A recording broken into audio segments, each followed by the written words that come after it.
Bonjour à toutes et à tous et bienvenue chez l'expert du cabriolet. Aujourd'hui, sur cette E30, je vais encore vous montrer, hélas lié à un mauvais remplacement de pièces. En fait, pour faire simple, cette auto a eu une panne qui a généré un problème sur la capote elle-même.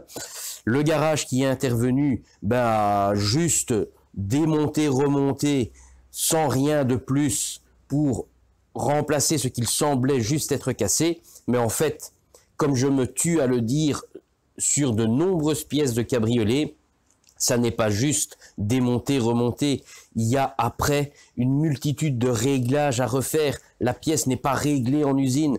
Un cabriolet, surtout les anciens, et encore pire sur les beaucoup plus anciens que cette E30, qu'on soit sur n'importe quelle marque, Mercedes, Audi, Porsche et autres, une fois qu'on remplace une pièce, il y a une multitude de petits réglages à faire. Ce qui, comme je disais, hélas, n'a pas été fait. Et aujourd'hui, il y a un déconfort, on va dire, à l'utilisation de cette voiture puisqu'elle ne fonctionne pas correctement. Hélas, le client n'avait pas d'autre solution à recevoir de son mécano, et comme il s'entendait très bien avec, il n'a pas voulu chercher la misère, bien sûr, puisque tout se passait très bien pour le reste, mécanique, carrosserie, il n'y avait rien à dire. Il y a juste que cette fois-là, malheureusement, il y a eu un problème qui ne s'est pas bien fini, et au final, l'auto n'a plus jamais bien fonctionné.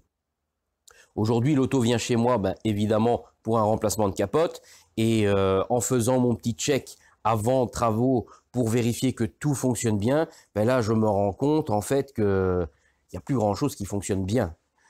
Certaines pièces vont être à remplacer, évidemment, et d'autres, ce sera ce qui aurait dû être fait en temps et en heure, c'est-à-dire au moment où on a changé les pièces, régler tout ça pour qu'il n'y ait pas de problème d'ouverture, de fermeture de ce fameux couvercle de capote. Je vais vous montrer ça, ça parlera bien plus qu'un long discours. Donc voilà notre 30. Bon, on peut déjà constater au premier coup d'œil, la lunette est complètement opaque. On ne voit plus rien à travers, on a beau se mettre dans différents angles. Elle est très très loin. Bon, ça aurait pu être possible de nettoyer et redonner de la transparence à cette lunette, mais comme elle a d'autres problèmes, entre autres ceci, un trou qui a été colmaté un petit peu à la 642 pour dire de ne pas avoir une entrée d'eau, donc le client a fait un peu ce qu'il a pu, et voilà, donc ça l'énerve déjà énormément, et c'est la raison première pour laquelle on change la capote. Mais alors la capote elle a son âge aussi, hein. Donc on a les coutures qui sont lâchées. Ici on peut voir, normalement vous voyez il y a une couture qui devrait venir jusqu'à la même hauteur qu'ici. Hop, il manque une quarantaine de centimètres, même chose pratiquement de l'autre côté, un petit peu moins. On a encore ici les coutures légèrement abîmées, nettement moins. On a la toile qui est déchirée ici, hop, voilà, hop, vous voyez, elle a craqué, elle s'est déchirée. Après, sur les côtés, on a quelques autres petits dégâts. C'est pas évident à vous montrer, hein, c'est juste des petites pelades et des choses comme ça qui sont minimes, qui auraient pu rester telles quelles. Mais bon, le client a vraiment envie de retrouver une belle voiture avec une belle capote en bon état, qui fonctionne bien, qui soit belle à regarder. Donc voilà, ici on le voit encore. On a même eu un petit cadeau, une fiente d'oiseau. Et de l'autre côté, même chose, on a énormément de morceaux décousus. Alors on a aussi un autre petit défaut assez fréquent sur les E30, hein, c'est si j'ouvre ma porte, elle est extrêmement dure et j'accroche la capote en fait.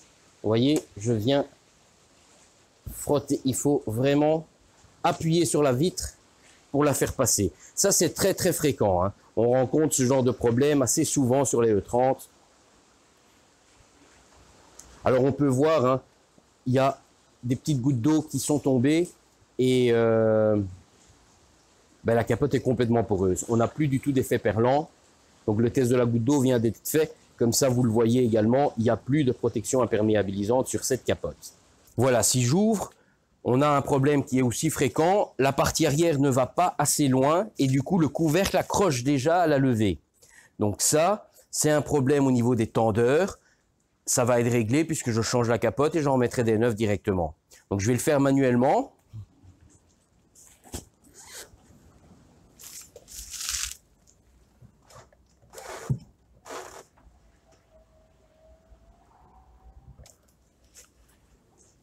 Voilà, mon couvercle est levé. Donc, si j'allais jusqu'au bout de mon cycle, ben, il doit se refermer. Et en se refermant, ben, les deux crochets de serrure doivent prendre correctement les coins du couvre-capote et verrouiller, fermer bien à fond ce fameux couvercle. Si maintenant je referme la capote, je rabaisse mon couvercle, ben, ces crochets doivent faire exactement la même chose, prendre les coins du couvercle et venir verrouiller à ras de la carrosserie le couvercle. Si je le refais maintenant dans l'autre sens, on va voir que ça ne se fait pas du tout correctement.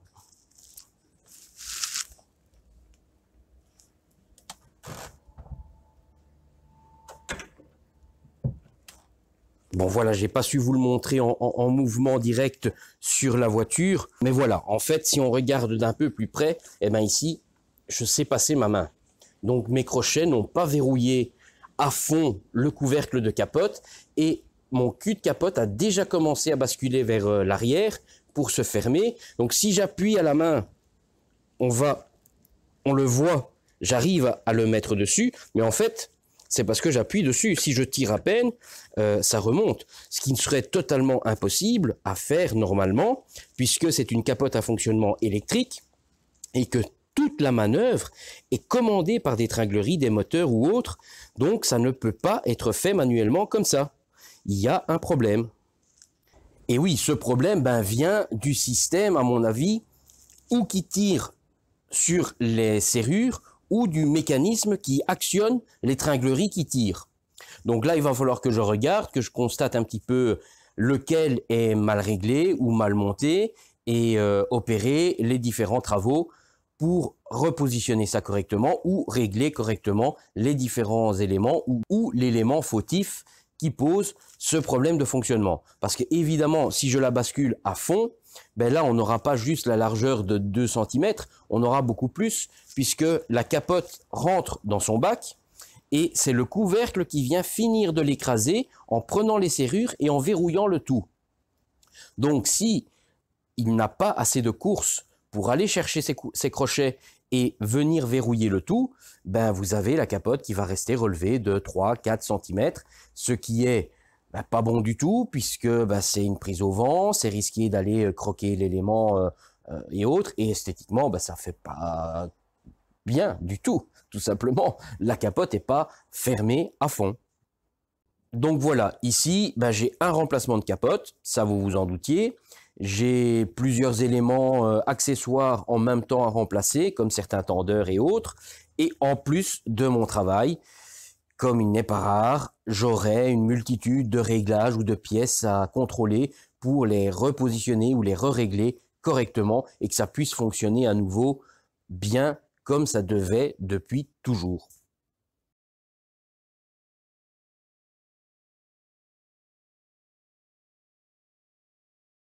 Voilà, cette E30 est terminée.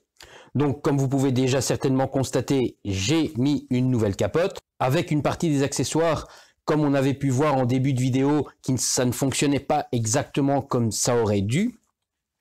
Cette auto avait également un deuxième problème. En plus de la capote qui était à changer, on avait un problème au niveau du couvercle de capote qui ne s'actionnait pas bien, surtout qui ne fermait pas bien. Donc, on avait un gros souci au niveau des fixations, des fermetures des crochets. Après contrôle et recherche de la panne, en fait, il s'est avéré qu'il y avait une pièce qui était endommagée. Donc, j'ai dû la remplacer. Il n'y avait pas le choix. On ne pouvait pas la réparer. Donc, une pièce était défaillante. Je pensais peut-être pas à ça, mais voilà. En fait, c'était une panne différente de ce que j'avais déjà pu rencontrer dans le passé. Donc, encore une fois, garage avait déjà touché. Le client m'avait expliqué qu'on avait déjà mis la main à cet endroit et il n'avait pas décelé correctement le problème et ça n'avait jamais été réellement solutionné. Donc, ça ne fonctionnait pas bien depuis un bon moment. Maintenant, enfin, ce client va pouvoir réutiliser sa voiture tout à fait normalement, juste en appuyant sur son bouton et tout est rentré dans l'ordre. On va faire un petit tour et regarder ça ensemble. Voilà, au niveau de la capote, on peut déjà constater clairement qu'on a récupéré de la visibilité. On voit parfaitement bien dans le véhicule. Donc notre capote, il n'y a pas de secret, hein, elle tombe bien. On n'a pas de faux plis.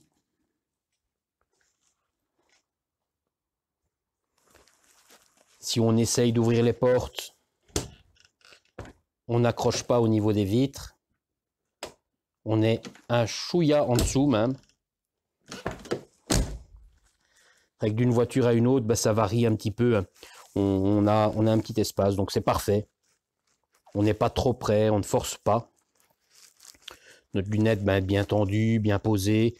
L'ensemble de la capote également.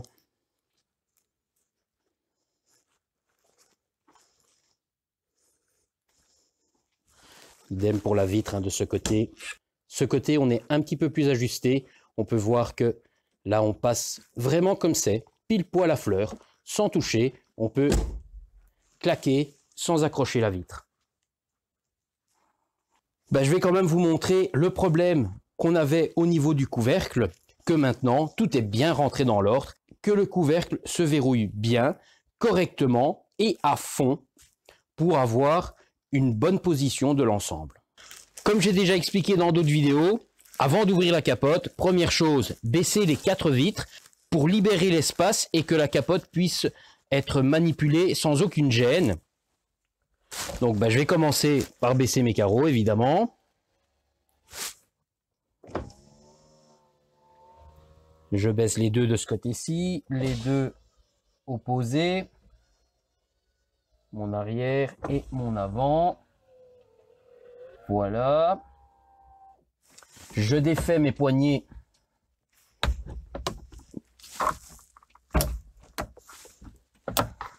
J'ouvre la capote. Voilà, maintenant on est prêt à la faire fonctionner.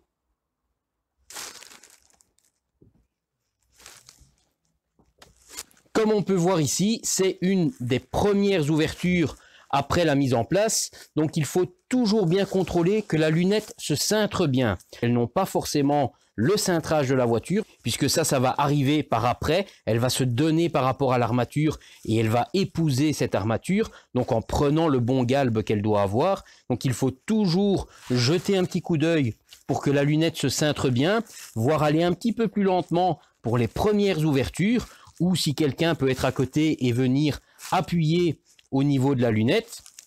Au moment où j'ai ouvert, j'ai pu regarder et voir qu'on avait un petit pli qui ne se faisait pas bien, mais le fait de m'arrêter pour vous expliquer cela, je vois que la lunette a repris un bon cintrage. Donc je vais pouvoir continuer mon ouverture, mais voilà, en cas où, sachez qu'il faut ou s'arrêter et aller repositionner la lunette correctement, ou aller plus doucement pour qu'elle ait le temps de bien se cintrer.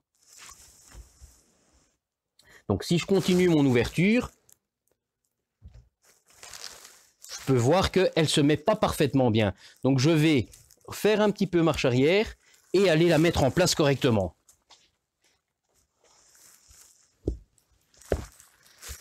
Si on ne fait pas ça, on va abîmer énormément le plastique qui aura un effet mémoire et pour lequel il viendra se plier mal à chaque fois. Et ce qui arrivera, c'est qu'on va dégrader très rapidement la lunette et il faudra donc à terme la remplacer bien plus tôt que prévu. Donc, je continue maintenant que j'ai repositionné ma lunette correctement.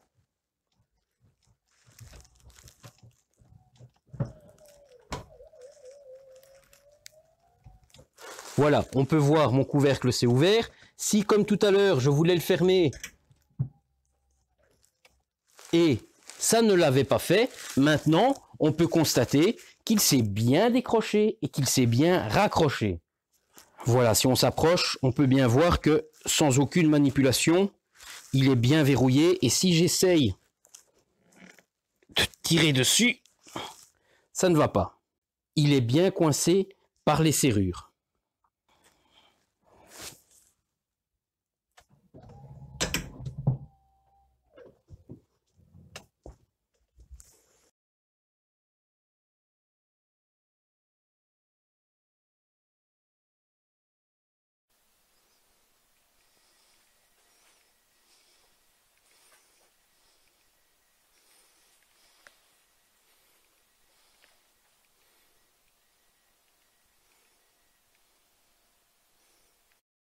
Voilà, je vais donc terminer et refermer la capote pour qu'elle soit bien en place. Voilà, mécaniquement, elle s'est déployée totalement. Il me reste à la fermer au niveau des poignets.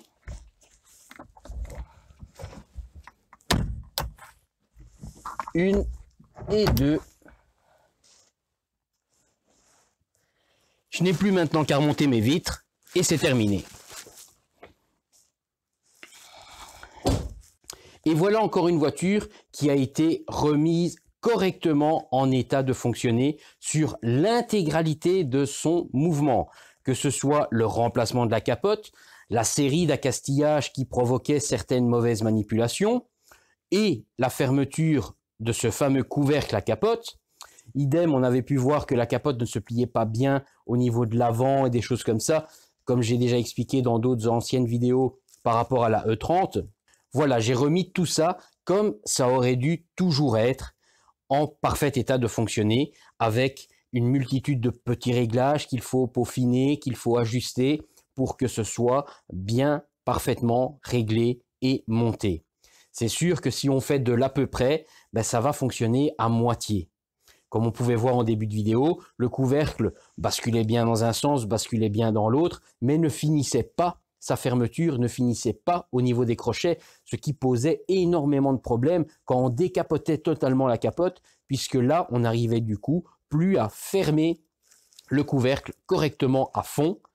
Et le client m'a expliqué par après que ça le dérangeait énormément. Il devait constamment s'acharner pour essayer de fermer ce couvercle qui ne se fermait jamais en fait, puisque le cycle s'arrêtait bien trop tôt. Il y avait des pièces endommagées, une qui était vraiment à remplacer, et voilà, le problème était là tout simplement. Sauf que là où il allait, il ne voyait pas où était le défaut, il ne voyait pas ce qui n'allait pas correctement, et c'est resté comme ça pendant de très longues années. Voilà, maintenant, grâce à ma petite expérience et ma petite connaissance, j'ai pu solutionner ce client et enfin revenir à une situation correcte. Si comme ce client, vous avez vous aussi des questions concernant une BMW E30, n'hésitez pas à me les poser à l'adresse mail que vous pouvez voir apparaître dans le bas de l'écran. Si cette vidéo vous a plu, n'hésitez pas non plus à y mettre un petit pouce bleu, ça fait toujours plaisir.